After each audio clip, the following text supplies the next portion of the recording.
السلام علیکم ورحمۃ اللہ وبرکاتہ۔ 10ویں جماعت کے بچوں، MW اسکول کے آن لائن کلاس پر آپ تمام کو مبارکباد ہو، خوش آمدید ہو۔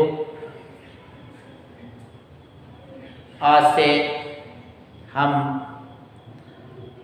تمام کو آن لائن پر کلاس لے رہے ہیں۔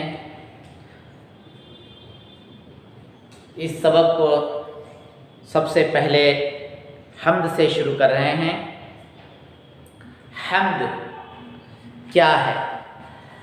حمد لفظ مدح سے مشتق ہے، یعنی لفظ حمد جو ہے یہ مشتق مدح سے بنا ہے، جس کے مدح کے معنی تعریف کے ہیں۔ لفظ مدح کے معنی تعریف کے ہیں، لیکن اصطلاح میں حمد اس نظم کو کہتے ہیں جس میں خداوند کریم کی تعریف و توصیف بیان کی گئی ہو، اس کو کیا کہتے ہیں؟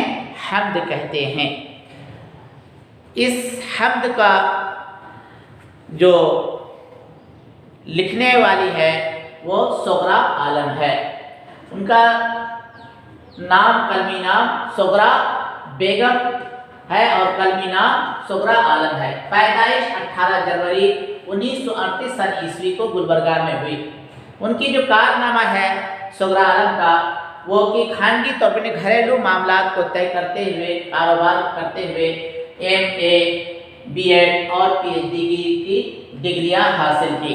ان کی تصانیف بہت ہیں، اس میں چند تصانیف میں لکھ دیا ہوں۔ ان کی کتابوں کے نام کہ حیات صدف، بیت الحروف، صف ریحان وغیرہ ان کی کتابیں ہیں جو انہوں نے اپنی حیات میں لکھی ہیں۔ وفات 10 مارچ 2010 سن عیسوی کو ہوئی۔ ان کی یہ حمد بڑی اچھی حمد ہے، میں پڑھ رہا اس کو ترنم سے، آپ حضرات بھی پڑھنے کی کوشش کریں گے اور خصوصی طور پر اس حمد کو زبانی یاد کرنے کی کوشش کریں گے۔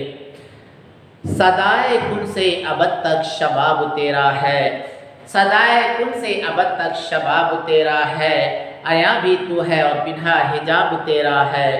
کسی بھی در سے اجالوں کی بھیک کیا مانگے، اندھیری شب بھی تیری آفتاب تیرا ہے۔ صنم تیرے ہیں خدا ناشناس بھی تیرے، صنم تیرے ہیں خدا ناشناس بھی تیرے، نماز عشق کا ہر ایک نصاب تیرا ہے۔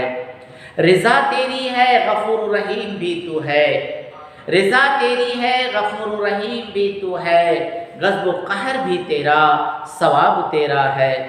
دم ودا ہے صغرا کو بخش دے یا رب، دم ودا ہے صغرا کو بخش دے یا رب، تو یوم الدین کا مالک حساب تیرا ہے۔ عزیز طلباء و طلبات، شاعر شعر کے اندر بڑے اچھے انداز میں کہتے ہیں صدائے کن سے، دنیا جو وجود میں آئی یہ اللہ تبارک و تعالی نے اپنی آواز صدائے کن کے ذریعے سے، قرآن عظیم کے اندر اللہ تعالیٰ نے فرمایا کہ جب میں دنیا کو بنانا چاہا تو کن کہا اور کن کے ذریعے سے دنیا وجود میں آ گئی۔ اسی کی طرف اشارہ کرتے ہوئے شاعرہ کہتی ہیں صدائے کن سے ابد تک شباب تیرا، کہ جب تو دنیا کو کن سے وجود میں بخشا اس وقت سے لے کر کے آج تک پروردگار عالم تیری ذات کے اندر کسی طرح کی کمی نہیں آئی، بلکہ تبھی سے تو جیسا تھا آج بھی ویسا ہی ہے، اور کل قیامت تک بھی تیری ذات اسی طرح جوان ہی جوان رہے گی۔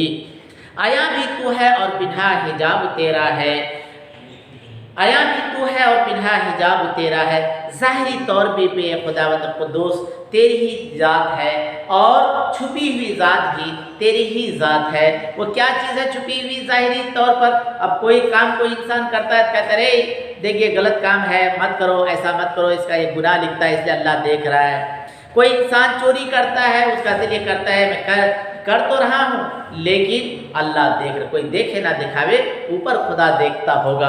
اس کے طرف اشارہ کرتا ہے کہ وہ چھپی ہوئی بھی خدا کی ذات ہی ہے۔